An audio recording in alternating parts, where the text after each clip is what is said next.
Pokémon TCG's extended format has a varied reputation from facilitating exciting and unique interactions to downright degeneracy. Occasionally, the Pokémon Company was forced to step in and ban cards to prevent overpowered or game-breaking decks from flooding the competitive environment. And in this first installment of our series covering the history of every banned card in the expanded format, today we'll be focusing on some of the format's earliest bans, most of which targeted combos that could prevent your opponent from playing the game at all. The first card to be banned from the expanded format was Lysandre's Trump card, from November 2014's Phantom's Force expansion. Lysandre's Trump card is a supporter card that, when played, forces each player to shuffle their entire discard pile into their deck, except for any other Lysandre's Trump cards. Players immediately recognize the potential of this card to cause problems. While this card can't return any other copies of itself to the deck, Phantom Forces itself brought an easy way to circumvent the limitation with the reprint of Versus Seeker. Versus Seeker is an item card commonly played in the expanded format that allows you to put a supporter card from discard pile into your hand. Players include Verse Seekers in the decks for its flexibility to become any supporter card you've already played or discarded. In the case of using Lysandre's Trump card, all of your Verse Seekers get shuffled back into your deck, meaning you can use one of them to grab Lysandre's Trump card you already used to play it again, infinitely. Firstly, Lysandre's Trump card was problematic because it removed one of the Pokemon's primary win conditions, your opponent having no cards in the deck at the start of their turn. This single-handedly eliminated all traditional control of mill decks at the time, such as one featuring Sableye's Junk Hunt attack. For 1 Darkness Energy, Junk Hunt allows you to put 2 item cards from discard pile into your hand. This attack was often used to recycle energy cards like Crushing Hammer and Enhanced Hammer, as well as Trick Shovel, which lets you look at the top of either player's deck, then choose to either discard that card or return it to the top of the owner's deck. Second, Lysandre's Trump card completely altered the concept of resource management in the game. Many Pokemon's powerful trainer cards, like the aforementioned energy removal cards, are balanced around the fact that you can't easily use more than 4 of them in a game. Additionally, staple draw cards like the supporter card Professor Juniper, which allows you to discard your hand and draw 7 cards, are balanced around the fact that you'll lose additional resources permanently by playing them, and get closer to decking out in the process. All of these downsides and limitations were circumvented by Lysandre's Trump card. But it wasn't until the release of Shaman EX for May's 2015 Roaring Skies expansion that Lysandre's Trump card truly became game-breaking. When you play Shaman EX from your hand onto your bench, you can use its ability Setup, which allows you to draw cards until you have 6 cards in your hand. Unlike the more recent Crobat V's Dark Acid ability, Shaman's EX Setup wasn't restricted to being used only once per turn. You could play down multiple Shaman EXs a single turn and use all of their abilities to draw an absurd amount of cards in a single turn. This dramatically set up the pace of drawing through a player's deck in both standard and the expanded formats. But the card became even scarier with the combination of Lysandre's Trump card and Super Scoop Up. A traditionally unreliable item card, Super Scoop Up allows you to flip a coin. If heads, you put 1 Pokemon in play into your hand. If you flipped heads on this card, you could pick up one of your Shaman EX and re-bench it to draw up to 6 new cards. Players would draw their entire deck over the course of 1 or 2 turns. Then play Lysandre's Trump card to shuffle all of the Super Scoop Ups and other powerful trainer cards they had used back into their deck and draw them all again. Shaman EX's glaring weakness is that it has a very low 110 HP for Pokemon EX that gives up 2 prize cards when knocked out. A player would only need to knock out 3 of their opponent's Shaman's EXs to win the game. To solve this issue, players center their strategies around Seismitoad's EX Quaking Punch attack. For 2 colorless energy, a cost which could be fulfilled by a single double colorless energy, Quaking Punch deals a measly 30 damage, but prevents your opponent from playing any item cards from their hand during their next turn.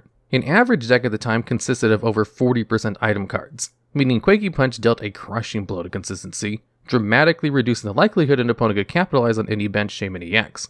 Combined with damage modifiers like Muscle Band, a tool card which made the attacks of Pokemon it was attached to do 20 more damage, and the combination of Hypnotoxic Laser, an item card which poisoned your opponent's active Pokemon and could put them to sleep on a coin flip, and Verbank City Gym, which made poison place an additional 2 damage counters between turns for a total of 3, all of which could be reused infinitely thanks to Lysandre's Trump card. Quaking Punch quickly became a monstrous attack, which could 2-hit KO most Pokemon EX.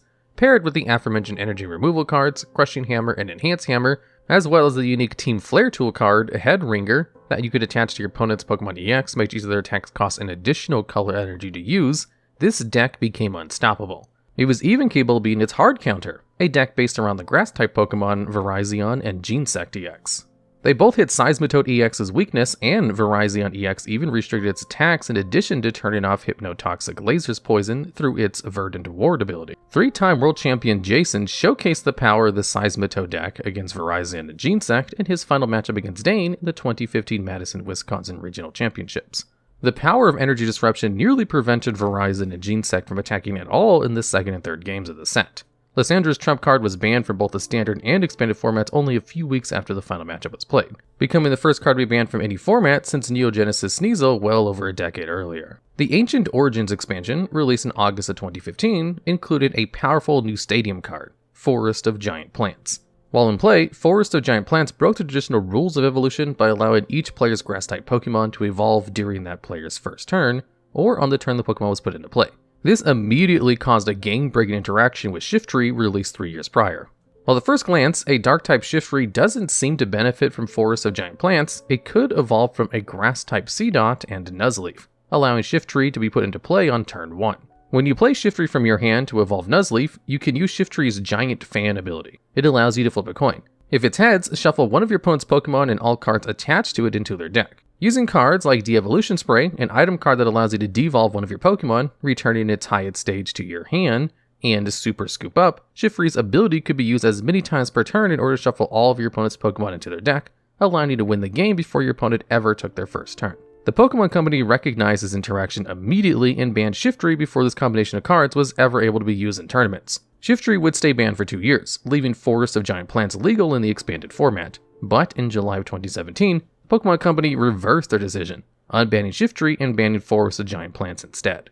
In those 2 years, more and more powerful Grass-type Pokemon were released, and the Pokémon Company decided to take action before these strategies became out of control. Vileplume, which came out in the same set as Forest of Giant Plants, dominated in both the standard and expanded formats. Its Irritation Pollen ability prevented either player from playing an item card from their hand. Like Seismitoad EX before, Vileplume's item lock completely shut down around 40% of an average deck, but it didn't even need to attack to do so. Players could get Vileplume into play on their first turn by going first and never letting their opponent play a single item card for the entire game.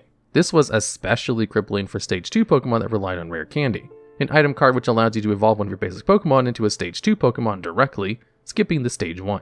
Additionally, this other Vileplume from the Burning Shadows expansion was about to be released. It has the Disgusting Pollen ability, which prevents your opponent's basic Pokemon from attacking while it's your active Pokemon. Many of the expanded format's most popular decks relied on basic Pokemon as their attackers. Most importantly, the best Fire-type attackers in the format, Volcanion and Turtonator, were basic Pokemon, which Vileplume could wall perfectly. Because both Vileplume could evolve from the same Oddish and Gloom, they could be comboed into the same deck without taking up much more space. There was no shortage of new Grass-type attackers that could utilize Forest of Giant Plants either. Lurantis GX had 3 powerful attacks for the time. For 1 Grass Energy, Flower Supply does 40 damage and allows you to attach 2 basic energies from your discard pile to your bench Pokemon, giving you the option to power up for its other attacks or set up another Lurantis GX on the bench. For 2 Grass Energy and a colorless, Solar Blade does a respectable 120 damage and heals 30 damage from Lurantis GX. For 1 Grass Energy, Lurantis' once per game GX attack, Chloral Scythe, could pick up a big one-hit KO, dealing 50 damage for each Grass Energy attached to Lurantis. Decidueye GX boasted a massive 240 HP for the time and had a fantastic ability, Feather Arrow, which could supplement the weak damage output of the Disgusting Pollen Vileplume while it was active. Once during your turn, Feather Arrow can put 2 damage counters on any one of your opponent's Pokemon. If you got multiple Decidueyes into play, you could use multiple Feather Arrows per turn. Decidueye's Razor Leaf was unimpressive on its own, dealing only 90 damage for a Grass Energy and 2 colorless, but could add up with enough Feather Arrows. Its Hollow Hunt GX attack was also an incredibly powerful recovery tool, allowing you to put 3 cards from your discard pile into your hand for only 1 Grass Energy. Lastly, Golisopod was about to be released alongside Disgusting Pollen Vileplume. For 1 Grass Energy, Golisopod's GX First Impression does 30 damage, but 90 more if it became your active Pokemon on the turn you use the attack, allowing Golisopod GX to 2-hit KO almost all Pokemon in the format. For 1 Grass Energy and 2 colorless, Armor Press did a solid 100 damage and reduced the damage it took by 20 during your opponent's next turn. Finally, for the same cost as Armor Press, Crossing Cut GX could deal 150 damage and switch Golisopod GX with one of your bench Pokemon. The Disgusting Pollen Vileplume couldn't have been a more powerful wall to switch into with that attack. Many of these Pokemon were already solid on their own merits, but became overpowered when combined with Forest of Giant Plants and their pair of Vileplume. In the Pokemon Company's own words, no single strategy was powerful enough to ban this stadium card, but so many of them existed at the same time gave sufficient cause to ban it. This next entry is a fairly short one, as Wally was only ever problematic when paired with one other card and is no longer banned in the expanded format due to a rule change. Wally has the effect where you can evolve one Pokemon from your deck onto one of your Pokemon in play. Unlike during the Sword and Shield era Pokemon TCG, players in the X, Y, and Sun Moon eras could play supporter cards in their first turn of the game if they went first, although they still could not attack. A turn 1 Wally can allow your Phantom to evolve into an XY base set's Trevenant, immediately preventing your opponent from playing any item cards because of its Forest Curse ability, which worked as long as Trevenant was your active Pokemon. For 1 Psychic Energy and 2 colorless, Trevenant's Tree Slam attack does 60 damage to your opponent's active Pokemon and 20 damage to 2 of their bench Pokemon. This attack was unimpressive even by the era standards, so it wouldn't have been enough to cause problems on its own. But Trevenant could evolve into Trevenant Break, giving it an extra 50 HP and a new attack while keeping its old ability and attacks. For 1 Psychic Energy and 1 colorless, Silent Fear puts 3 damage counters on each of your opponent's Pokemon. Combined with a Dimensional Valley Stadium card, which makes the attacks of all Psychic-type Pokemon in play cost 1 colorless energy less, Trevenant's Silent Fear could deal large amounts of spread damage for only a single energy, all while preventing your opponent from ever playing their item cards. With Wally's ban, the Pokémon Company announced they would be setting a new precedent for the expanded format. They would attempt to identify and ban cards that had the potential to make a major negative impact on an opponent before they get a chance to take their first turn, which can lead to a frustrating experience. The combination of Wally and Trevenant fit this criteria, so the Pokémon Company decided to ban Wally, leaving Trevenant still a successful deck in the format despite the nerf. A year after the Sword and Shield era changed the rules to prevent the player going first from playing supporter cards on the first turn, Wally was unbanned as it can no longer be used before your opponent had their first turn. The next cards we'll be covering are 3 powerful fighting-type fossil Pokemon and a card that can cheat them into play, Maxie's Hidden Ball Trick. Fossil Pokemon in the TCG usually require the use of some special mechanics to be put into play. Most fossil Pokemon evolve from unique fossil item cards, like Unidentified Fossil that can be put into play as if they were Pokemon. Others require the effect of a different kind of fossil item card to be put into play. Plume Fossil allows you to look at the bottom 7 cards of your deck and put an Archon you find there onto your bench. These mechanics usually make it more difficult to get fossil Pokemon into play because they don't work with common Pokemon search cards, like Quick Ball, which can only search for basic Pokemon. So they're often given attacks and abilities that would be too powerful on a regular Pokemon. Enter Maxie's Hidden Ball Trick. You can only play this card when it's the last card in your hand. Put a fighting type Pokemon from your discard pile onto your bench, then draw 5 cards.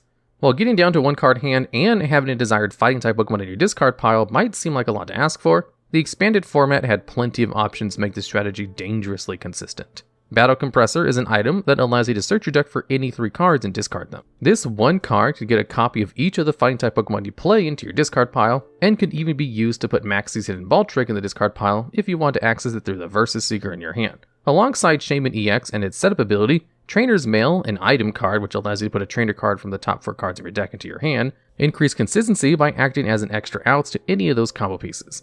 Lastly, Jirachi's EX's Stellar Guidance ability, or Tapu Lele GX's Wonder Tag ability, could be used whenever you put either of them onto your bench, allowing you to search your deck for a supporter card and put it into your hand. Having a Pokemon with this type of ability in your deck effectively turned all of your Ultra Ball into outs for Maxie's Hidden Ball Trick. Maxie's Hidden Ball Trick saw play in both the standard and expanded formats alongside Gallade from the Breakthrough expansion. Premonition was a powerful consistency ability that allowed you to rearrange the top 5 cards of your deck once per turn, and Sensitive Blade was a great attack. For 2 colorless energy, Sensitive Blade does 60 base damage, but 70 more damage if you play the supporter card during the turn for a total of 130.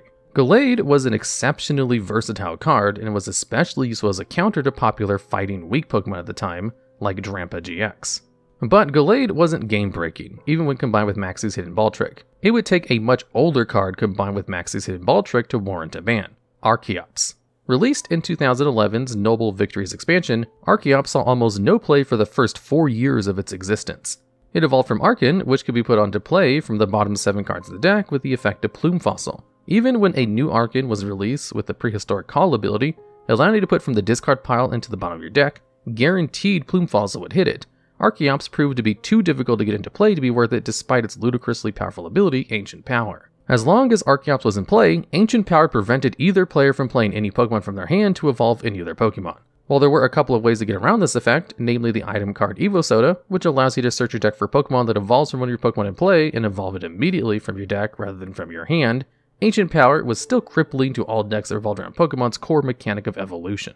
When Maxie's Hidden Ball Trick was released in February 2015's Primal Clash set alongside Archie's Ace in the Hole, a card with the same effect but for water Pokemon instead of fighting, most players considered the 2 cards to be far too inconsistent to build legitimate decks around. Deck lists circulated that contained far too many gimmicky cards, like Maintenance, which were bad outside of limited synergies with their pair of Hoenn team's leaders. It wasn't until Jacob Van Wagner's shocking Blastoise-based deck that utilized Archie's Ace in the Hole took down the 2015 World Championships that players started to recognize the true power of these 2 cards.